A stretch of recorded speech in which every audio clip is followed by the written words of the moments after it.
Although I have repeated this story so many times, it seems as if each time I do it gets harder. I have told my story throughout my lifetime, ensuring that Americans never forget what they did to me and others like me in times of war. During World War II, America went through a time of fear from our neighbors in the Pacific Coast, and thus arose a fear of the people who came from that country. My grandfather and grandmother came to this country in hopes for a better life. With them, they brought over their 2 children, a boy and a girl. The girl was my mother, and she had me on American soil. I was an American-born citizen, and so was my older sister. When the attacks on Pearl Harbor happened, my sister and I were only 10 and 7 years old. Our lives became drastically different after that. We were stared at while walking down the street, and our friends who we had known all of our lives never talked to us again. Our father and mother tried to tell my sister and I that people were just scared because of what had happened. I tried to understand, but never could. A few months after the attack on Pearl Harbor, my dad came home and explained to us that we had to go to a new place until the war was over. The reason we had to leave was Executive Order 9066. This was an order that made everyone of Japanese descent go to camps. It was for national safety, and we were considered threats to the nation that we called home. We quickly packed up 1 suitcase for each of us. We had to go to the train station so that they could take us to an assembly center. The assembly center that they sent us to was an old horse racing track. My family had to stay in a single horse stable. All 5 of us, my grandmother, father, mother, sister, and I, slept on the floor for 3 nights while we waited to go to our new camp. It smelled horrible in the stables, and I do not think the smell will ever leave my mind. On the morning of the 4th day at the assembly center, my father came back from grabbing us something to eat and told us to gather our things because it was time to go. We were going to the Manzanar internment camp. We were to head to the same station that we had gotten off at and to get on the next train.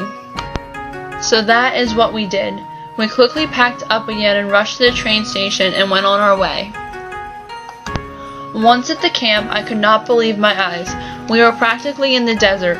The sun shined so brightly against the sand at our feet that it was blinding. Through the gates of the camp, there were rows of buildings that reminded me of giant shacks. They were just wooden barracks a bit above the ground. I saw other kids who looked like my age running around the camp with their parents close by. They were probably happy to run around instead of being cooped up in a small stable. Once we were checked in and they assigned us to a barrack, we walked to our new home. It was a single room inside a barrack near the end of the rows. There were 3 beds, 1 for my grandmother, 1 for my father and mother, and 1 for my sister and I. Other than that, there was nothing. My mom began hanging up rags as makeshift curtains. She hung them up around the bed so that we could have a little bit of privacy. And that was our new life. We quickly settled into everything because that was the only way to survive. Every day was exactly the same. We woke up and got dressed for school. Then we would walk to the school barrack where they taught us everything the kids outside of the camp learned. After school, we would go home and play outside for a while before the dinner bell would sound and we had to eat. The food at the camp was terrible. We would line up in huge lines with metal trays and they would scoop food up onto them like they do at prisons. After dinner, we went home and that was our day. Every single day. We were in the camp for 3 years before they finally started releasing us. I was 10 years old when they finally let us out.